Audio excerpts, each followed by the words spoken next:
દોસ્તો, મારી ગુજ્જુની મોજ ચેનલમાં આપનું સ્વાગત છે। આજના વિડીયોમાં આપણે વાત કરવા જઈ રહ્યા છીએ કે પૂનમ ભાભી તો આજે ગયા મોટી સોનોગ્રાફી કરાવવા માટે।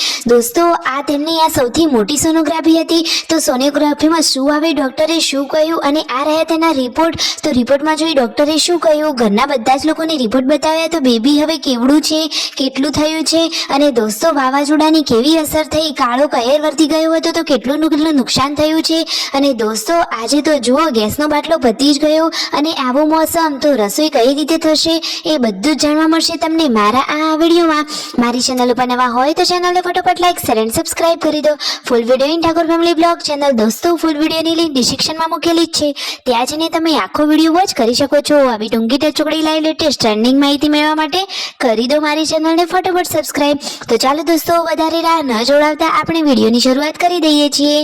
દોસ્તો, આપણે તો જાણીએ છીએ કે હાલમાં તો વિશ્વભરમાં આ જુઓ ગેસના બાટલાની તંગી ચાલી રહી છે। તો ઠાકોર ફેમિલીના ઘરે તો આજે ગેસનો બાટલો પતી ગયો છે, તો રસોઈ કઈ રીતે કરવાની તો જુઓ એ તો હવે બાટલો ભરાવવા માટે જઈ રહ્યા છે। તો દોસ્તો, બાટલાના ભાવ પણ વધી ગયા, પરંતુ હવે શું કરવાનું, જરૂર હોય એટલે બાટલો ભરાવો તો પડે જ નહીં। તો ફાઇનલી આજે પૂનમ ભાભી, સંજયભાઈ અને રણજીતભાઈ થાર ગાડીમાં ક્યાં જઈ રહ્યા છે તો જુઓ રણજીતભાઈ જશે બાટલો ભરાવવા માટે અને સંજયભાઈ અને પૂનમ ભાભી જવાના છે હોસ્પિટલે। દોસ્તો, પૂનમ ભાભીની તબિયતનું ચેકઅપ કરાવવાનું છે અને તેમને તો આજે સૌથી મોટી સોનોગ્રાફી કરાવવાની છે। કેટલા મંથ થયા, કેટલા મંથ પછી આ સોનોગ્રાફી કરાવવાની હોય અને સોનોગ્રાફીના રિપોર્ટ જોઈ ડોક્ટરે શું કહ્યું બધું જ તમને આ વિડીયોમાં લાઈવ જોવા મળશે। તો તમે વિડીયોમાં જુઓ કે પૂનમ ભાભી અને સંજયભાઈ હોસ્પિટલે પહોંચી ગયા છે। શું દોસ્તો, તમને ખબર છે એ કઈ હોસ્પિટલમાં દવા લે છે?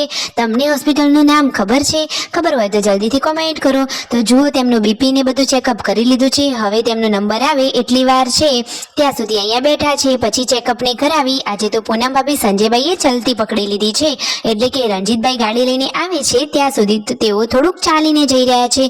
તો દોસ્તો, ચેકઅપ ને બધું કરી લીધું છે, ડોક્ટરે કહ્યું છે કે પૂનમ ભાભીની હેલ્થ પણ એકદમ સરસ છે અને બેબીની હેલ્થ પણ એકદમ તંદુરસ્ત છે, કોઈ જાતની કોઈ મુશ્કેલી નથી અને ભગવાન હંમેશા એમને આમ જ ખુશ રાખે।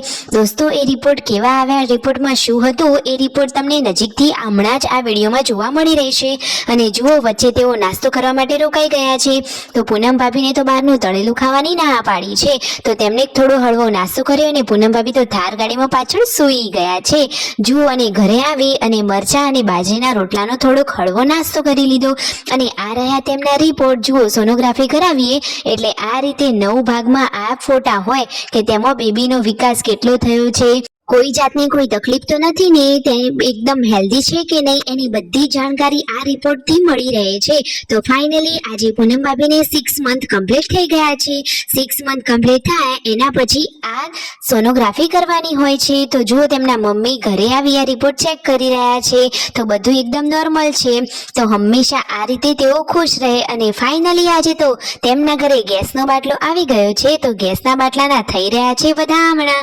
જુઓ, તેમના મમ્મી તો કંકુ તિલક અને ફૂલ લઈને આવ્યા છે, 3, 2, 1 સ્ટાર્ટ કરીને એલપીજી ગેસનું ઉદ્ઘાટન કરી લીધું છે।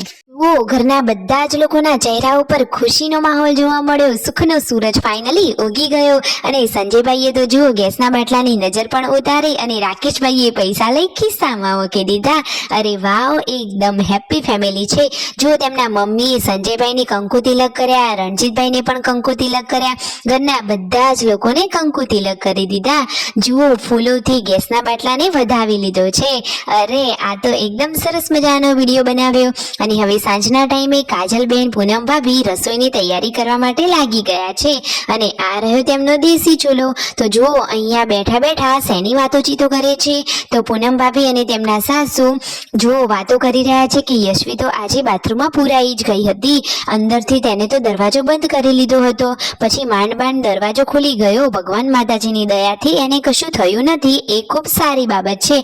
તો ફાઇનલી આજે પૂનમ ભાભી હોસ્પિટલે જઈને આવી ગયા છે, તેમની તબિયત પણ ઠીક છે અને બેબી પણ એકદમ હેલ્ધી છે। તો આ તો એકદમ ખુશીના સમાચાર કહેવાય। તમને આ માહિતી કેવી લાગી? અને જુઓ, આ બાજુ પરિવારના બધા જ લોકો બેસી રસોઈની તૈયારી કરી રહ્યા છે અને વાતચીત કરી રહ્યા છે।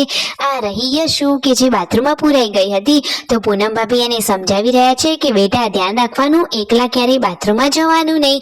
પછી જુઓ પૂનમ ભાભી શું કરે છે તો કાજલબેન અને પૂનમ ભાભી રસોડામાં રસોઈની તૈયારીઓ કરવા લાગ્યા છે અને વાવાઝોડું વાવાઝોડું તો આજે પણ પીછો છોડતું નથી. જુઓ તો ખરા કે લાઇટો પણ જવા લાગી છે ને બહાર પવન પણ ફૂંકાઈ રહ્યો છે. તો એના પૂર્વ તૈયારીમાં જ આજે પૂનમ ભાભી અને કાજલબેન વહેલા જમવાનું બનાવી રહ્યા છે. તો જુઓ ફટોફટ જમવાની તૈયારીઓ ચાલી રહી છે.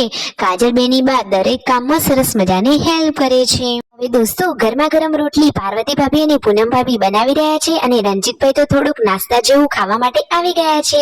અને દોસ્તો રાત્રે જમી કરી જ્યારે પૂનમ ભાભી વાસણ માંજતા હતા અને અચાનક વાવાઝોડું ચાલુ થઈ ગયું અને વરસાદ પણ ચાલુ થઈ ગયો. તો જુઓ તો ખરા કે પૂનમ ભાભી તો વરસાદમાં વાસણ માંજતા પલળી રહ્યા. સંજયભાઈ તો તેમને ક્યારનાય ના પાડી રહ્યા છે કે પલળશો નહીં, આવતા રહો, છતાં પણ તેઓ તો માન્યા જ નહીં. પરંતુ દોસ્તો એમને હેલ્થનું ધ્યાન રાખવું જોઈએ. આવી સિઝનમાં આવા વરસાદમાં એટલે કે કમોસમી વરસાદમાં ન પલળવું જોઈએ. તેમને તો હેલ્થનું ધ્યાન રાખવું જોઈએ. સાચી વાતની માહિતી સાચી લાગી હોય તો કરી દો લાઈક, શેર એન્ડ સબસ્ક્રાઇબ.